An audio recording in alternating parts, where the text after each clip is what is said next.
All right, our last session for the day, hydrogen's future. So if with us today will be Liz Gala from Mitsubishi, Rick Smith from Ameren, and Emily Romines from Spire.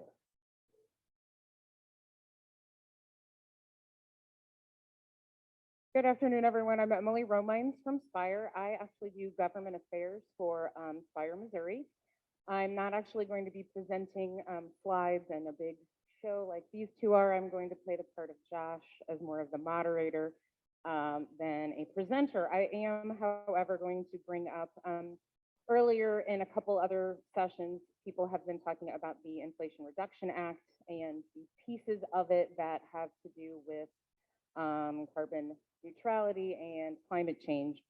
And one of the things that Lane brought up from the Department of Energy is the IRA bill has in it $8 billion for hydrogen regional hubs. That is, the Department of Energy wants to see between 6 and 10 regional hubs created across the nation. And one of those hubs we are hoping will be here in the St. Louis, Missouri, Illinois region. So those hubs will, they're funded already, and they hope that it is going to be a central driver in helping communities across the country benefit from the clean energy investments.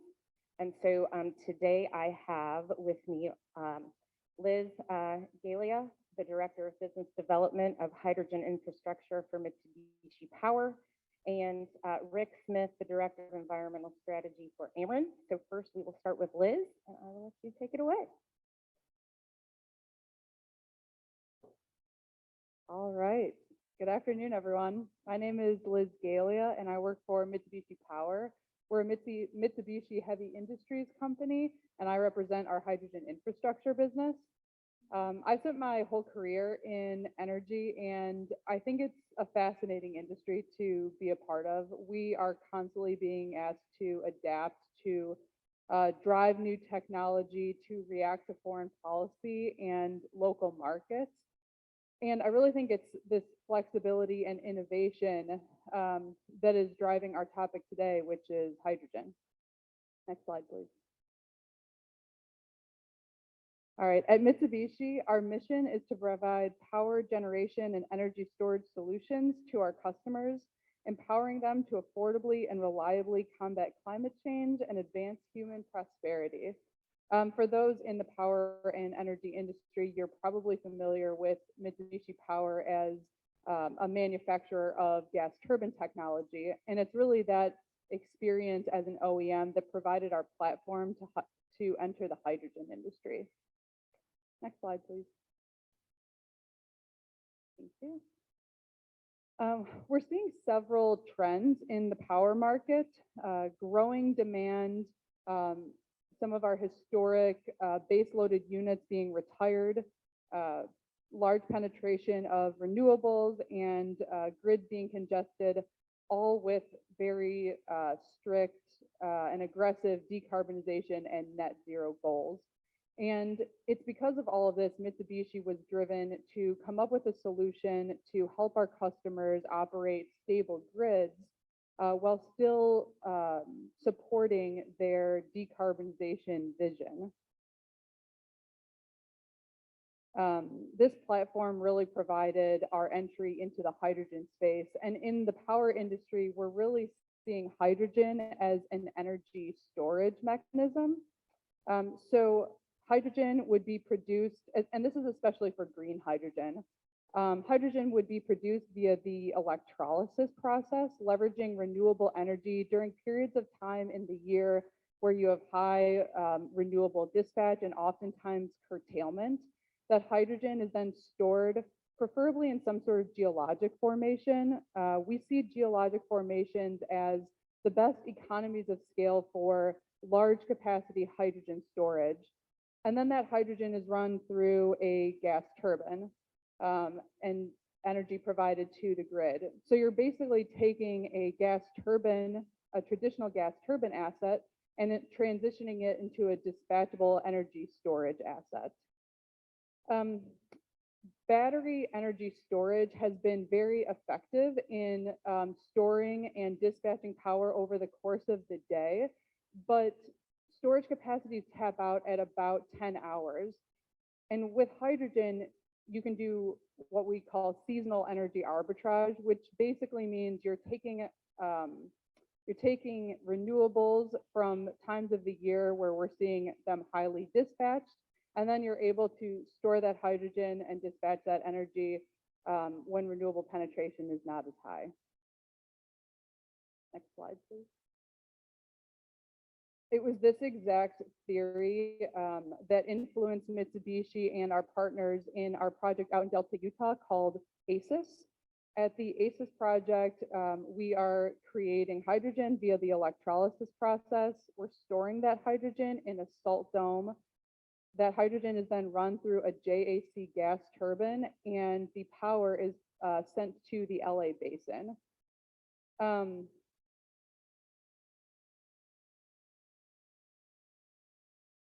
that's my train of thought. So that power is then sent to the LA basin. You can move to the next slide. Oh, sorry, it's back one.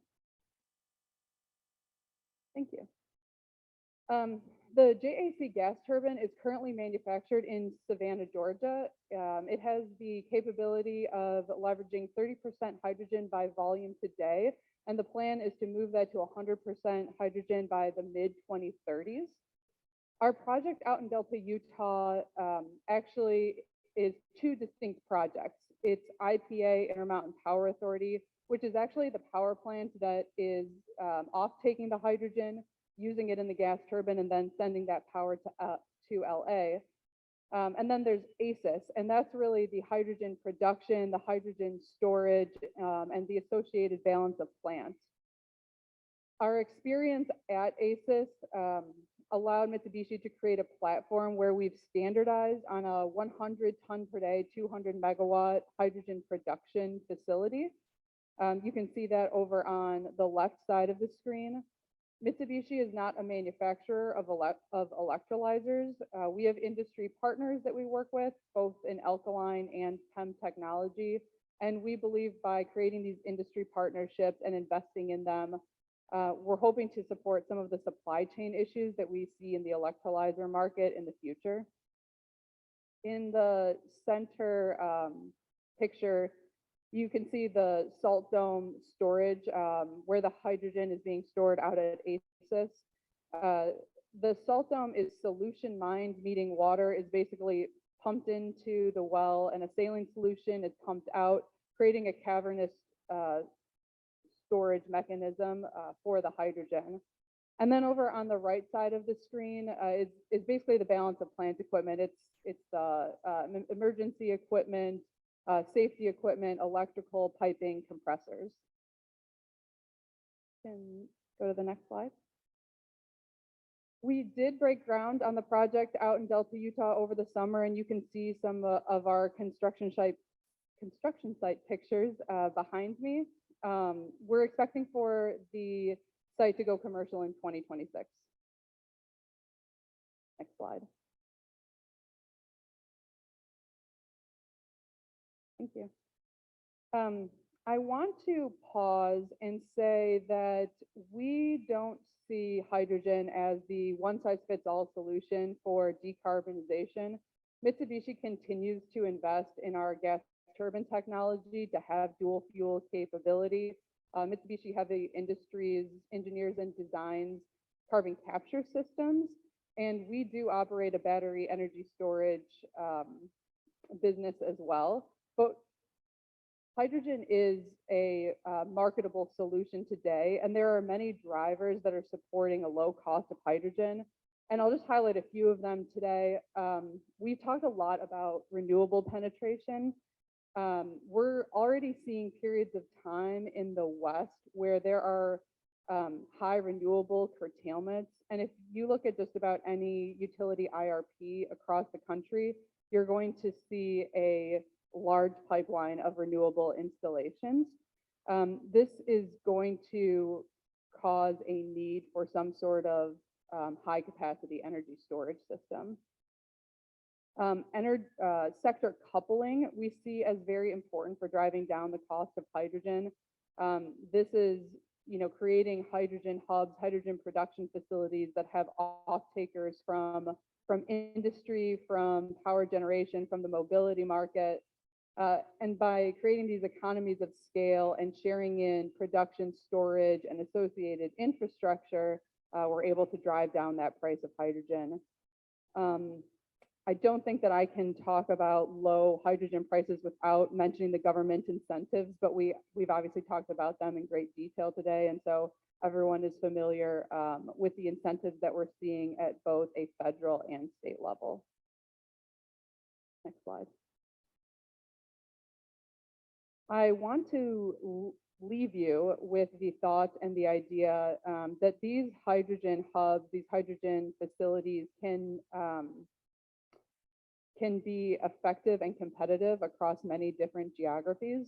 And when we're looking for locations where we believe hydrogen can be impactful and marketable, we're looking for areas that have a high density of different industry markets. I mentioned earlier, oil and gas, energy, mobility markets, all to be potential off-takers for the hydrogen. We're also looking for areas with viable natural resources, and those natural resources could come in a few different forms, in high renewable penetration or favorable natural gas prices, or in geologies that support either hydrogen or carbon storage. And finally, community support. We want to be in communities that are supporting our project and that we can work to support that community, work on job creation at both a local and national level. I think with this, I will transition over to Rick with Ameren, and you can talk a little bit about some of the local activities.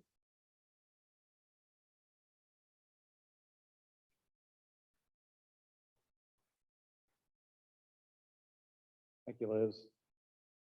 Yeah, so what I would like to speak about is this Greater St. Louis and Illinois Industrial Cluster / Clean Hydrogen Hub project we've been working on. It's a regional effort, and we got involved in this about a year ago, almost to the day, as Ameren. We had some conversations going on internally about our own greenhouse gas emissions and what we were going to do about it.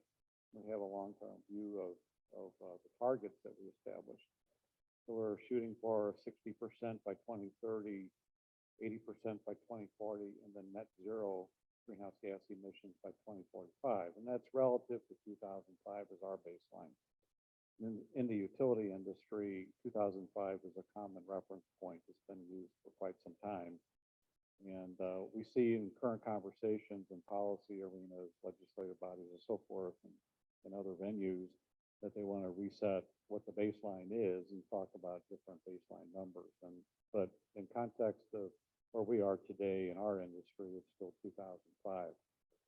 And so we are interested in hydrogen as a potential piece of the pie, in terms of getting greenhouse gas emissions. But as Liz said, we don't see it as the answer. We see it as maybe potentially part of an answer as to how we get to the long-term sustainable decarbonization in industry.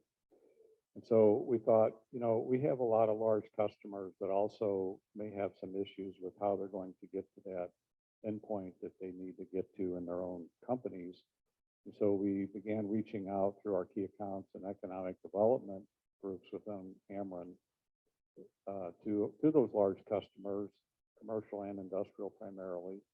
We also started reaching out to local community organizations as well as economic development groups like Greater St. Louis Inc., Urban League of the Metropolitan St. Louis area, Leadership Council of Southwest Illinois, and so forth. And started assembling some meetings and a group of people that would be interested in representing their companies and participate in the conversation about what this might mean. Of course, the IIJA provided that impetus, behind, the rationale to start looking at this more seriously as a region. And so when we think about our region, as you can see from the map, there represents the little color coding represents a lot of different industries. You know, we have a wide variety and diverse set of industrials and commercial entities in our region. So we have agriculture, we have cement, we have refining, we've got, of course, power production, manufacturing, we've got transportation. We have commercial entities that have large warehousing operations. We have well-connected interstate highway system. We have robust natural gas interstate pipeline system coming through the region. We have robust transmission system for electricity, so forth and so on. We have a labor force. We have good educational institutions, so forth and so on. And so we felt like we had the essential elements of the building blocks, that could form the basis for a clean hydrogen hub, our industrial cluster. And so with the help of EPRI, Accenture, Mitsubishi, and the World Economic Forum, we started meeting in earnest and had a series of meetings this year and have arrived at where we are today. And I'll get into a little bit more as to what the status of this is in just a moment. Next slide, please. Thank you. And I said a lot of this already. You can see someone mentioned already that the DOE is contemplating maybe funding fully, 6 to 8 hubs. They don't really know how much money they're going to be able to spread around per hub. And so that's kind of a wait and see what they might actually do. $8.5 billion is roughly the amount in the legislation, and DOE has established sort of a stage gate process for awarding funds. And the first step was to submit a concept paper, which we have done, and then full proposals are due in the spring. So as we work through that process, we'll learn from them, how they view our hub opportunity and whether or not they think that we meet the criteria they're establishing for a good regional hub. Next slide, please. Again, some of the key dates you might be interested in. Began meeting in earnest in January of this year. We published a press release, and there was an article in the St. Louis Business Journal in late July, early August, which are publicly available. And then in October, we announced at the World Economic Forum Industrial Cluster meeting in Houston that we had signed on as a hub, as a signatory hub to their ambition for net zero for industrial clusters. And our hub is number 4 to announce in the United States and 11th globally. So that positions us in an early adopter sort of a role as a new hub. And it brings to bear the resources of World Economic Forum, as well as the Electric Power Research Institute and other entities like the Gas Technology Institute. So I just wanted to mention all that. Next slide, please. So we might be wondering at this point, what is a net zero industrial cluster? Now, we've been saying clean hydrogen hub. It's easy to say that, and that's the language that DOE has been using. But to be clear, World Economic Forum uses the nomenclature of net zero industrial cluster because their vision is a little bit broader than hydrogen. Hydrogen can certainly be part of an industrial cluster, or a subtype of an industrial cluster, but they're looking to clean up industrialized areas around the world. And the program is a global ambition that they have. And so it may involve hydrogen, it may involve other technologies like carbon capture and sequestration. It may be something else, maybe technology change going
Testing.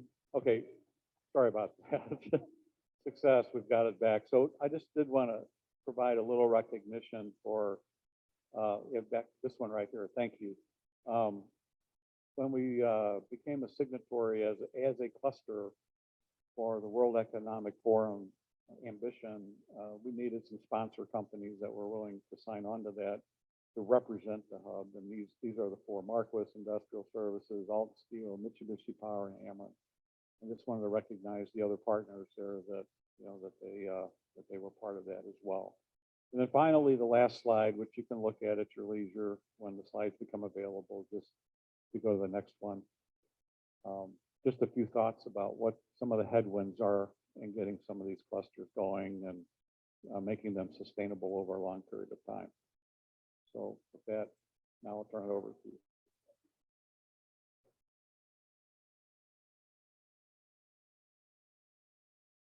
Is that on? Okay, perfect. So I already have two that I have that will go to either one of you.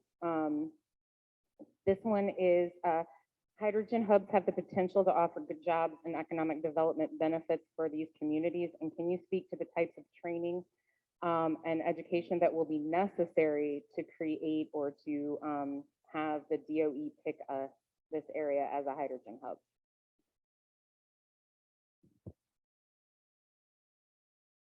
So one of the benefits we have with the group that we formed is that between Ameren, which is a regional company with relationships with many local political subdivisions, educational institutions, and local community organizations and economic development entities, is that we can pull all of them or help pull them together and facilitate creating the training programs that are going to be needed to support this new technology that's coming. And we've got in our region a robust network of community colleges, trade schools, universities, and labor to provide what's going to be needed for that workforce development. The job creation is part of this as well. And for constructing facilities of the nature we're talking about in pipelines and so forth, they're the typical trades that we always have, that build these kinds of things. It's going to be, laborers, pipe fitters, electricians, sheet metal workers, and so forth and so on, that you would typically find on large industrial projects. So there would be some construction employment involved. For longer term, in operations and maintenance, it's not unlike some of the other facilities. There could be specialty skills needed for some of the technologies that come in that aren't as prevalent in some of our areas. But generally speaking, we probably need to pull together resources like the state of Missouri apprentice program, support programs they have. We've got the Jobs Plan 2030, the Greater St. Louis SDL has posted on their website. And then work with the universities on the engineer and sort of the four-year curricula type of training that's needed, and probably junior colleges and trade schools provide technician training and anything special that's needed for hydrogen technologies that again is not very prevalent today and so forth. So those are our initial thoughts on how to pull that together. And I think we do have a lot of existing infrastructure in that regard that we can leverage and bring to bear on this.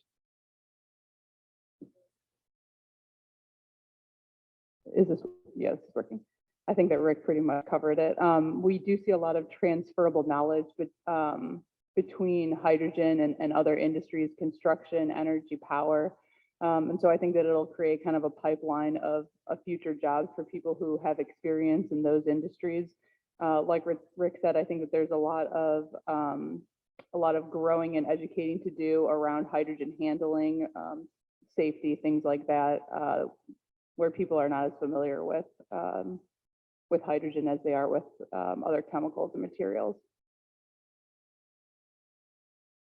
Hello. Okay. The other question that I had before we get to any in the audience or online is what about this region? What are the attributes of this region that may help make the DOE choose us for the hub? Well, we have an abundance of existing infrastructure that's helpful to these kinds of industrial facilities. We have major interstate highways for transportation. We have rail. We have a Port of St. Louis, which could be utilized. We have navigable waterways in Missouri, Mississippi, Illinois rivers, not too far from the Ohio River. So our reach by water is really quite significant, you know, from this location here. Again, we have a robust set of other things, you know, like transmission lines and interconnections for electric power, and there's renewable energy, you know, available. There's natural gas pipeline infrastructure available, and others that are being discussed, you know, that could be built that can provide natural gas, and maybe natural gas becomes part of this as a potential feedstock to make the hydrogen using a carbon capture technology. And we've got favorable geology in the region for sequestering the CO2 geologically, you know, permanently. So those all layer together along with what I just described in terms of the ability to develop a workforce and support a pipeline, you know, for new jobs.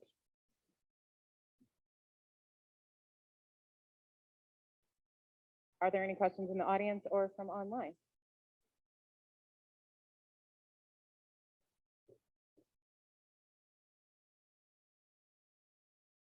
Thank you.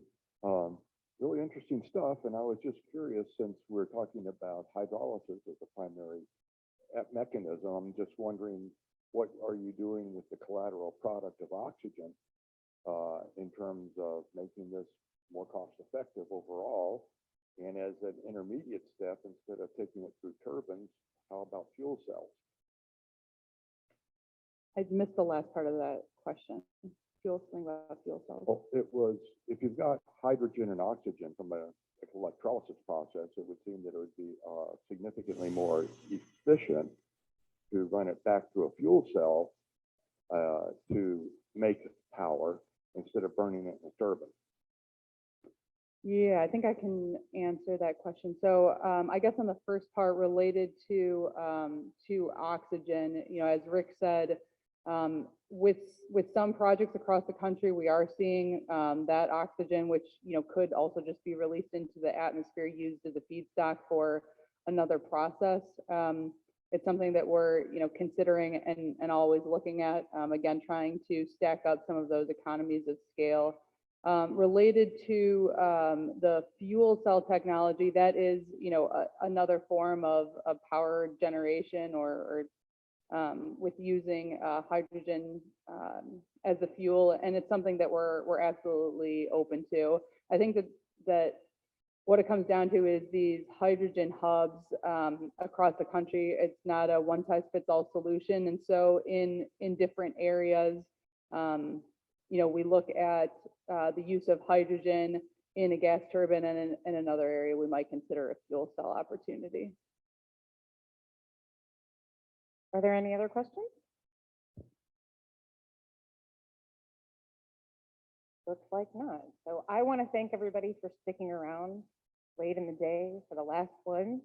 Thank you all for being here. Josh, I don't know if you have follow-up. All right.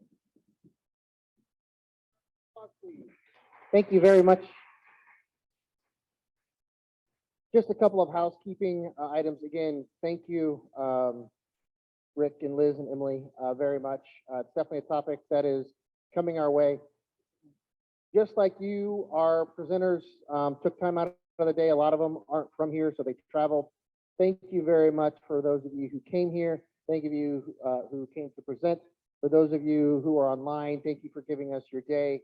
You know, we do this 3 times a year. Our next one will be in April and in Kansas City. The date is not selected yet. It is on energy infrastructure. So make sure that you check that out. Do consider signing up for our newsletter, learn about what we do in the PACE industry, where we run the city and the county of St. Louis program, as well as a statewide one. And more importantly, the policy issues that we're working on. Work with us to help make Missouri a better, more robust economic development community, and that energy can be one of the main forces here in the state. Thank you again to Patrice and PK from Silverback for handling all of the AV issues. They had nothing to do with the lighting, even if Patrice is on her third cup of tea, but it's okay. Wouldn't be able to do it at all without them. So thank you all very much. Thank you to the board. And finally, thank you to the sponsors. Have a great and safe drive home. And it is December, so have a great holiday, and we'll see you next year. Thank you.